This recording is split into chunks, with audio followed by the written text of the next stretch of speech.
Telat bayar 3 bulan di Aku Laku, apakah DC Lapangan datang ke rumah? Apakah sebar data? Dan pertanyaan-pertanyaan lain yang sampai hari ini masih berseliweran karena bukti ketakutan yang ada di pikiran debitur tersebut. Oke, kita bahas sama-sama di sini. Assalamualaikum warahmatullahi wabarakatuh. Apa kabar teman-teman semuanya di siang hari ini? Saya doakan semoga kalian dalam keadaan sehat walafiat dan selalu dalam lindungan Allah Subhanahu wa taala. Amin ya rabbal alamin. Aku Laku ini merupakan pinjol besar setingkat multi finance dan banyak sekali nasabah yang sudah pernah menggunakan Aku Laku, termasuk saya sendiri. Pada tahun 2015 saya sudah pernah menggunakan Aku Laku dan saat itu hanya transaksi-transaksi kecil saja, dari mulai transaksi pulsa, bayar listrik, dan berbagai transaksi lainnya sudah pernah saya lakukan. Dan akhirnya muncullah limit pinjaman, dari mulai limit yang Rp300.000, Rp600.000, Rp900.000, Rp1.200.000, dan seterusnya. Dan kalau kita berupaya untuk merawat utang pinjol Aku Laku tersebutnya, mungkin kita nggak pernah merasa ketika limit pinjaman semakin naik, uang kita yang disetorkan ke Aku Laku juga semakin besar karena ada bunga ya dari pinjaman yang dipinjam sebelumnya. Makanya saya selalu menyampaikan hati-hati teman-teman, jangan sampai karena menjaga skor kredit kalian berupaya ya terus dibayarkan, atau karena ingin limit pinjaman sampai besar sampai 50 juta atau 80 juta kalian bela-belain terus dirawat utang pinjol tersebut, padahal tanpa kalian sadari untuk mencapai limit 50 juta rupiah atau 80 juta rupiah tersebut, uang yang sudah disetorkan dari uang kalian yang didapat, baik itu dari gaji bulanan ataupun dari penghasilan kalian yang lain, dihitung semuanya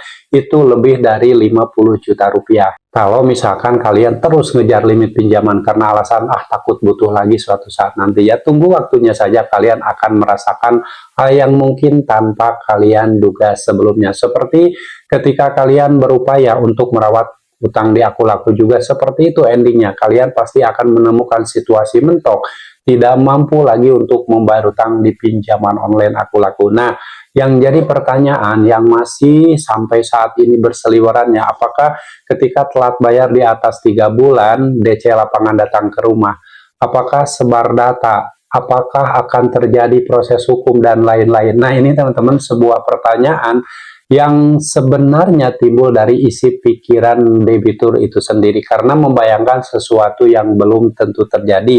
Mungkin karena dia melihat postingan di luaran sana, ada oknum DC Lapangan yang arogan, kasar, dan maki-maki, bentak-bentak, sehingga belum apa-apa di pikiran debitur tersebut sudah ketakutan, membayangkan hal tersebut bakal terjadi padanya. Padahal teman-teman, itu adalah sebuah video yang tujuannya untuk menciptakan rasa takut, dan kalian mungkin ada yang belum tahu ya, yang namanya pinjol besar termasuk Aku Laku itu terikat dengan aturan OJK ya. Jadi ada hal-hal yang dilarang, ada hal-hal yang diperbolehkan menurut aturan OJK, termasuk dalam masalah penagihan. Penagihan juga menurut aturan OJK kan tidak boleh mengancam, tidak boleh mencaci maki, apalagi mempermalukan, menyebarkan data dan lain-lain, itu tidak boleh. Kalau misalkan DC Lapangan datang ke rumah juga itu tidak boleh kasar, tidak boleh bentak-bentak dan lain-lain ya. Jadi mulai saat ini kalau kalian sudah telat bayar di atas 3 bulan di Aku Laku, gak usah panik teman-teman, karena hal-hal yang akan terjadi ini mungkin tidak seperti yang kalian bayangkan. Yang kalian pikirkan itu ketakutan luar biasa, padahal faktanya tidak semenakutkan yang kalian pikirkan. Masalah telat bayar di atas 3 bulan, apakah DC Lapangan Aku Laku akan datang ke rumah? Nah, ingat teman-teman, DC Lapangan atau bill collector datang ke rumah debitur yang sudah telat bayar itu biasanya berdasarkan surat tugas atau surat perintah dari perusahaannya. Kalau dia tidak ditugaskan, tidak membawa surat tugas, tidak membawa surat perintah dari perusahaannya, kemungkinan dia tidak akan datang ya. Makanya kalian yang sudah telat bayar di atas 3 bulan di Aku Laku, kalau tiba-tiba didatangi oleh DC Lapangan, yang harus kalian lakukan adalah tetap tenang, jangan panik, kuatkan mental. Itu saja dulu dasarnya. Selanjutnya kalian jangan dulu berbicara masalah utang piutang. Ya, karena ini utang piutang itu privasi Anda ya. Jangan sampai orang yang tidak kalian kenal akhirnya mengetahui utang kalian. Oke, termasuk oknum DC Lapangan Aku Laku ya. tanyakan dulu identitasnya, KTP-nya, ID card-nya, surat tugas penagihan, sertifikat penagihan, surat kuasa penagihan, semuanya harus dibawa diperlihatkan secara fisik, teman-teman ya. Nanti kalau semua itu sudah ada, sudah lengkap, ada surat penagihannya, ada rincian hutang kalian, ada nama kalian, jadi jangan sampai global ya, tapi nggak ada rinciannya, nama kaliannya nggak ada. Nah ini hati-hati, ini oknum teman-teman, jangan sampai kalian terjebak penipuan. Jadi kalau sudah ditanyakan semua kelengkapannya dan DC lapangan tersebut memperlihatkan secara fisik, barulah kalian berbicara masalah hutang piutang. Apalagi kalau kalian misalkan terburu-buru ya, karena bingung, karena panik, langsung aja ngomongin masalah hutang, padahal itu tidak boleh teman-teman. Hutang piutang itu privasi Anda, dan ingat jangan sampai menitipkan uang pembayaran ke DC lapangan. Uang yang kalian titipkan ke oknum DC lapangan tersebut belum tentu disampaikan ke perusahaannya ya, karena ini online teman-teman, transaksi semuanya secara online, pembayaran juga secara online. Hati-hati, jangan sampai kalian mendapatkan masalah yang lebih parah lagi. Oke, mengenai masalah sebar data, kalau kalian tidak pernah mendapatkan informasi masalah sebar data, masalah kalian dipermalukan misalkan dari kontak-kontak nomor kalian, atau dari teman kalian jauh yang nggak pernah dihubungi sebelumnya, tiba-tiba mengabarkan bahwa yaitu menemukan foto-foto kalian disebar, dipermalukan, dan lain-lain. Nah, kalau tidak mendapatkan informasi seperti itu, saya rasa mungkin tidak terjadi sebar data ya. Kalian sendiri yang tahu kalau masalah sebar data. Jadi gak usah panik teman-teman. Kalau sudah disebar data, punya buktinya, kumpulkan, boleh dilaporkan.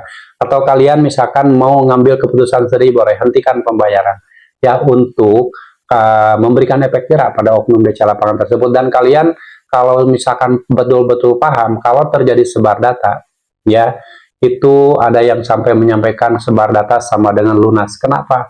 Ya karena nilai kerugian imaterial yang diakibatkan dari sebar data tersebut ya, itu nilai tuntutannya kalau diproses ke jalur hukum akan lebih besar jumlahnya dari nilai hutang kalian.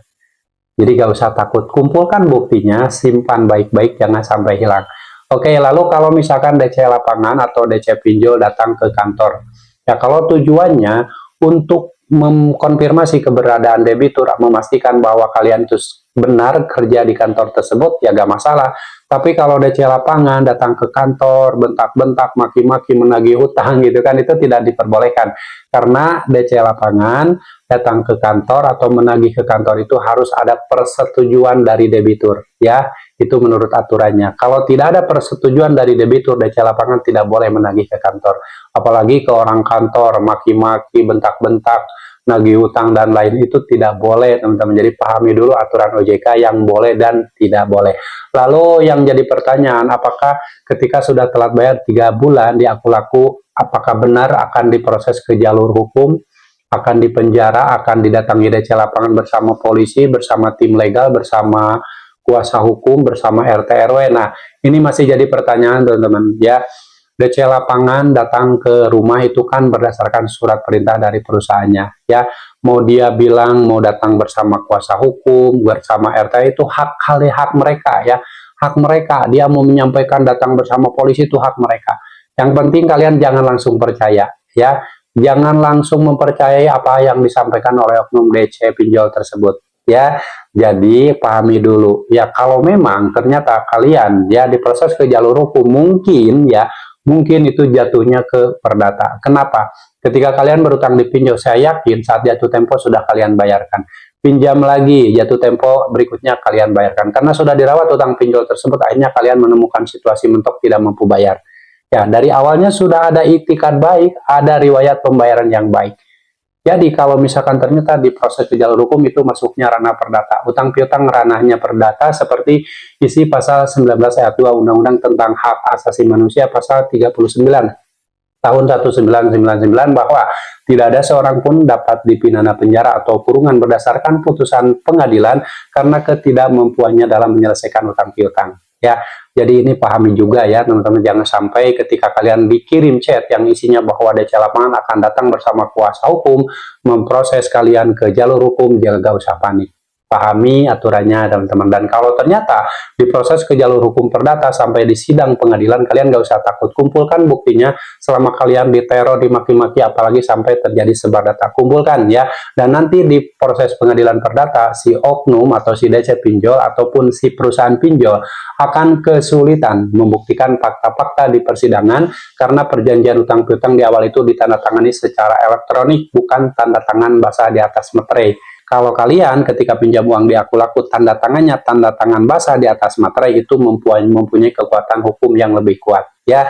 Gak usah panik, si pinjol memproses debitur ke jalur perdata, ke pengadilan perdata, akan kesulitan membuktikan fakta-fakta di persidangan karena ini sifatnya online, tidak tertulis. Oke, jadi itulah beberapa hal yang jadi pertanyaan besar bagi nasabah-nasabah yang sudah tidak mampu bayar di Aku Laku setelah telat bayar di atas 90 hari. Banyak sekali pertanyaan yang seputar itu dan sudah saya jelaskan, dan sejauh pengalaman saya juga ya, gagal bayar di pinjol Aku Laku itu walaupun pinjol besar tidak semenakutkan yang kalian pikirkan.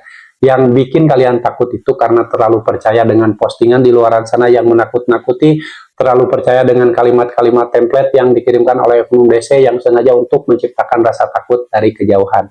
Ya, kalau kalian bisa tenang, kendalikan pikiran kalian, insya Allah hidup kalian akan baik-baik saja. Gagal bayar bukan akhir hidup Anda, tapi awal untuk memulai hidup yang lebih baik lagi, insya Allah ya. Dan yang penting, kalian harus tetap semangat dan ingat ya, ada Allah yang akan menolong kalian. Semua permasalahan di dunia ini asalnya dari Allah, kembalikan sama Allah, taubat, jauhi pinjaman online sebelum hidupmu hancur karena pinjaman online. Oke, yang pasti kalian harus tetap semangat. Wassalamualaikum warahmatullahi wabarakatuh.